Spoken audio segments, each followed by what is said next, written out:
Welcome to my channel. I wanted to show a pretty in-depth tutorial on this really colorful halo eye that I did today.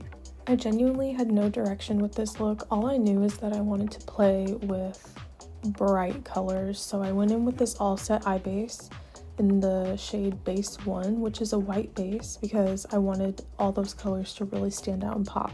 I'm just really blending that in and making sure everything is smooth before I go in with the Loving palette by Blend Bunny. This is the shade Dear Diary, a really cool blue gray tone, and I'm packing that all over my lid, and I do take it up just a tiny bit to start kind of mattifying and smoothing the areas that I'm gonna start blending the outer corner and the halo. Not so much packing it on for color payoff as much as just keeping that kind of matte and not have so much tackiness. I find that lightly setting with the base color rather than using a loose setting powder to set my eye base keeps everything looking seamless in the end. So that's kind of what my reasoning behind this is. But I'm just really going in and taking my time, packing that on, and then I go in with the shade Sonder from that same Loving palette. I knew I wanted to incorporate green somehow, some type of green tone. I didn't know if I wanted to do yellow or green yet. So I decided on this transition shade that did have green hues in it. I'm just doing little tapping motions on the outer corner and mostly packing on where I want the color to go, and then whatever's left on that brush I lightly bring up into my crease, because this brush is a little bit bigger than exactly where I want that crease shade to go. So I'm just very, very lightly feathering that and building that into the crease area. And this brush I'm using is the 109 brush from XO Cosmetics, and the one that I used before for the lid is the 110 brush from XO Cosmetics. And now I am going in with Bittersweet from the Loving palette. This is a really deep forest green color.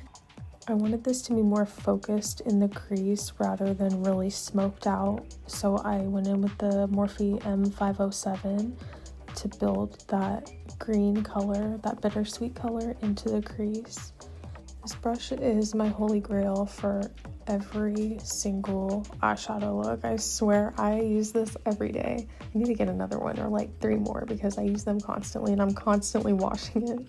But yeah, I'm very slowly packing that, blending, going back in with Bittersweet, packing that, blending, until I kind of get the depth that I want. And then I was honestly just in flow state, you know, or else I would have gone in with the transition shade Sonder first for this inner halo part.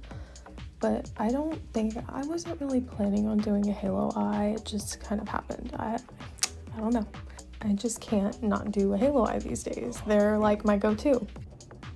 And I'm still using that same Morphe M507 brush for this inner corner, and really packing that on, going back in with that Bittersweet shade lightly, tapping, doing circular motions, very, very small areas, and just building. I can't stress enough how tedious layering can be, but I promise it's so worth it for a really flawless finish. I get asked a lot about color combos and kind of my creative process with everything. I find them on Pinterest or other like platforms that have interior design inspiration, or just anything with like texture or fun colors. I'm constantly looking through them and finding inspo from there, but I don't necessarily sit down and say, hey, I'm gonna use this color combo, I'm gonna do this today. I will say though that sometimes if I'm listening to a certain genre or like a certain album and it makes me feel a certain way, I will gravitate towards how that song makes me feel and kind of align my color combo or texture or shapes with that. Okay, I went in with the Morphe E36 brush. This is a more dense round brush, and almost sandwiched that bittersweet color in with Sonder on the inner corner. So I lightly blended the edges of that to blend it in with that blue-gray shade on either side. And then after that, I didn't take anything else on that 109 XO Cosmetics brush, and I just blended some more until it was as seamless as it possibly could. That star-crossed, oh my goodness, I can't talk. That star-crossed color from the Loving palette, I did end up taking that on my M507 Morphe brush and lightly kind of went over that Sonder color to just give it a little bit more depth. It's a more greenish yellow color, and I knew that it would enhance that yellow even more. And then to give it even more depth, I went in with Unrequited, which is an even deeper, darker green color. It's so beautiful. And worked that in the outer corner as well, same thing, just lightly tapping and really building that up. And then really lightly going in with that M507, but just tapping the tip of the brush into it because it is a very deep shade, and working that in for the inner halo part. And then once that color is really on there, I just don't take any more product on that same brush and just feather it into the crease to lightly bring those outer and inner corners together. I'm sitting here trying to explain my thought process and explain exactly what I'm doing in detail, and I'm realizing that I've never even really done this before. I hope that this is actually making sense, and when I play it back that it makes sense. I went in with the Dream color from the Blend Bunny Blends palette, and I am lightly tapping this over because I still wanted the depth of that light gray underneath. I just wanted it a little bit more vibrant. So I'm taking my time and really packing it on, and then what's left on the brush, I lightly blend outwards, as you can see. And then because of all that blending, we lost a little bit of the color payoff on the outer corners. So of course, I went in with Unrequited and brought that back into the outer corner and the inner corner, but I packed it on even more to really give that depth and that contrast that I want. I feel very like OG YouTube influencer right now, which is kind of crazy because that's how I taught myself how to do makeup, is strictly through YouTube. Like I remember this specific smoky eye that Jaclyn Hill posted in 2012 when I was in high school. I will never forget watching it over and over again, and I had just gotten my makeup done for the first time at MAC when I was a sophomore in high school. Those old YouTube tutorials really just changed my life, and it's just cool that now I'm doing YouTube, like full circle moment, you know? But as you can see, I'm just going back and forth between all the colors, bringing that star-crossed color back in from what was lost after the Unrequited color, and just lightly packing that back on and sandwiching that outer corner and inner corner color together and blending that into the blue that we added.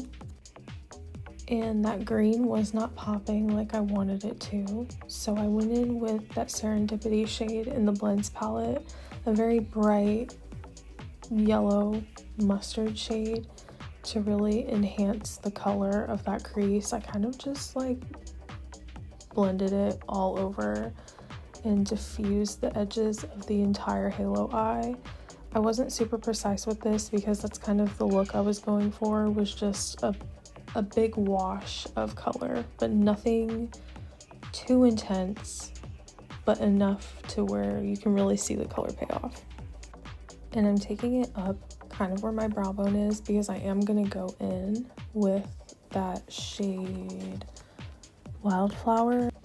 For any bright brow bone highlight, I always make sure I really pack it on the center and then diffuse the outer edges as much as possible to create a really beautiful gradient rather than it being super harsh on the brow bone because that's not the look I was going for. I wanted it bold but still seamless. Okay, my thought process here was I've got yellow and blue primary colors, so naturally I have to add a red liner. So I went in with this Kaleidos kind of duochrome, really beautiful red liner. I can't find it right now at my makeup desk, but I will list it in the caption. And then I went in with this Diamond Daze liquid shadow by Moira Cosmetics. This is in the shade Utopia, and I'm going right over that liner. And then because that is a red liner and the outer corners were green, I wanted to go in with kind of a purpley shade for the outer and the inner corners. However, I thought that going in with Vexed from that Blends palette by Blend Bunny would be perfect, because color theory, you know, if I put red on top, it's gonna kind of blend into a pretty deep purpley brown shade that will marry all of these colors together. And I am taking that same Vex shade, that deep red color, for the outer part of my bottom lash line as well. And then I am going in with that Serendipity and Wildflower color for the inner part of the lower lash line. And then I was like, I need even more dimension. So I went in with Secrets, which is a very light green yellow shade in that Blends palette.